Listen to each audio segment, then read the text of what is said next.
सुबह से ही संध्या का मन बहुत घबरा रहा था। उसका आज तैयार होने का बिल्कुल भी मन नहीं था। वह अपनी माँ से बोली, माँ, आखिर यह सब क्या है? इस तरह से रोज रोज के तमाशे मुझे नहीं पसंद हैं। जब आपको पता ही है कि लड़का मुझे रिजेक्ट करने वाला है, फिर भी इतनी तैयारियां किस लिए कर रही हैं? आपको पता है कि आपकी पूरी मेहनत तो बेकार ही होनी है।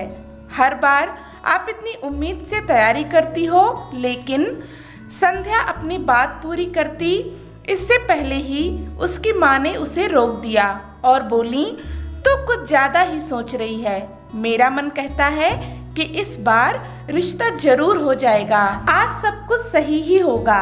देखना, लड़के वाले तुझे देखकर मना ही नहीं कर पाएंगे। आखिर मेरी बेटी है ही इतनी सुंदर। सुंदर? माँ, यह तो तुम भी अच्छे से जानती हो कि यह सच नहीं है। काश कोई मेरे मन की सुंदरता को समझता तो बात अलग थी। मेरे छोटे कद को देखकर सब कोई तो मना ही करके चले जाते हैं। फिर तुम यूं सबके सामने मेरा प्रदर्शन करती हो और ये लोग मुझे पसंद ही नहीं करते। उसकी माँ उसे समझाते हुए बोली, अरे तू भी ना कुछ भी सोच रही है, बस अच्छा सोच। पंडित जी के कहने पर तूने अभी 16 सोमवार के व्रत किए थे ना, देखना उसका फल तुझे जरूर मिलेगा। अभी कुछ ही दिन पहले तो तूने व्रत शुरू किए और देख, तेरे लिए अच्छे रिश्ते आने भी शुरू हो गए। अब तू उदास मत हो, उन लोगों के आने का समय हो रहा है। जल्दी से तैयार हो जा, मैं खाने की तैयारी करती हूँ। संध्या 25 साल की हो चुकी थी। वह सर्वगुण संपन्न थी। पढ़ाई से लेकर घर के कामों में उसकी माँ ने उसे निपुण किया था।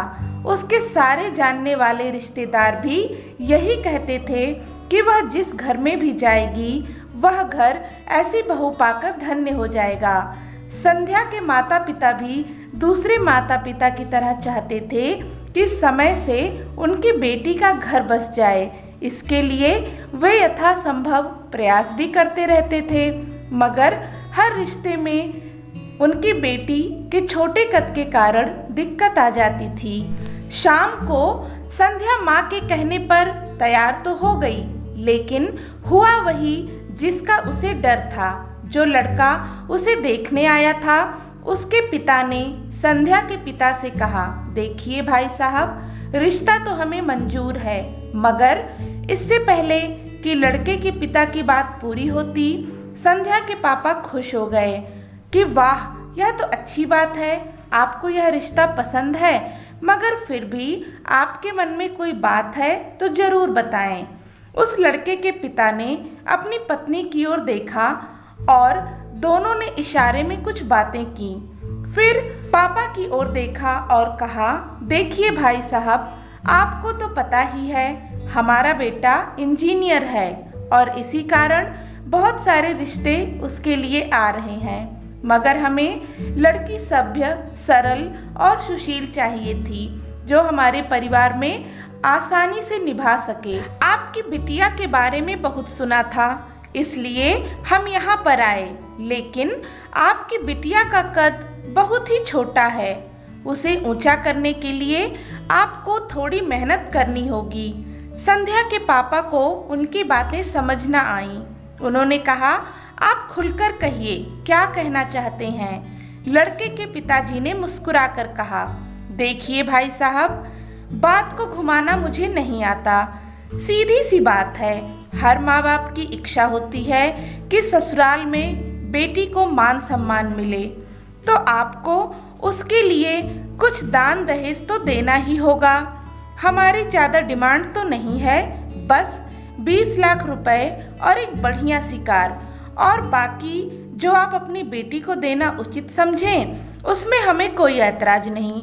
बस इतनी सी मेहनत कीजिए और फिर देखिए बिटिया का कद कैसे ऊंचा हो जाएगा। संध्या के पापा इतनी बड़ी डिमांड सुनकर बोले, देखिए भाई साहब, मेरी इतनी हैसियत नहीं कि आपकी डिमांड पूरी कर सकूं।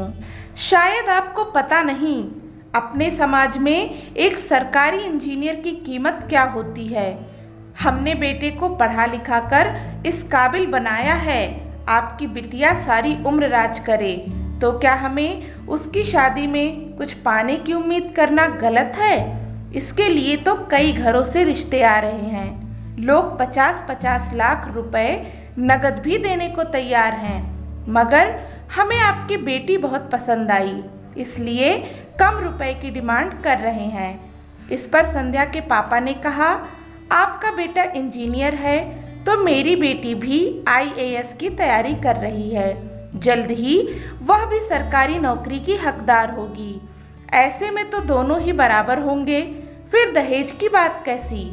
किस जमाने में जी रहे हो भाई साहब? सरकारी नौकरी मिलना कोई खेल तो नहीं है, और अगर मिल भी गई तो कोई क्लर्क की नौकरी मिलेगी। ऐसे में इंजीनियर और क्लर्क का क्या मुकाबला? यदि आप हमें मनचाहा दहेज देने को तैयार हैं तो फ़ोन कर दीजिएगा, अभी हमें आज्ञा दीजिए। उनके जाने के बाद संध्या के पापा उदास होकर बैठ गए। संध्या उनके पास आई और बोली, पापा, आप आज तक मेरे छोटे कद के कारण परेशान हो रहे थे, मगर अब मुझे समझ आ गया कि मुझे अपना कद बढ़ाना ही होगा।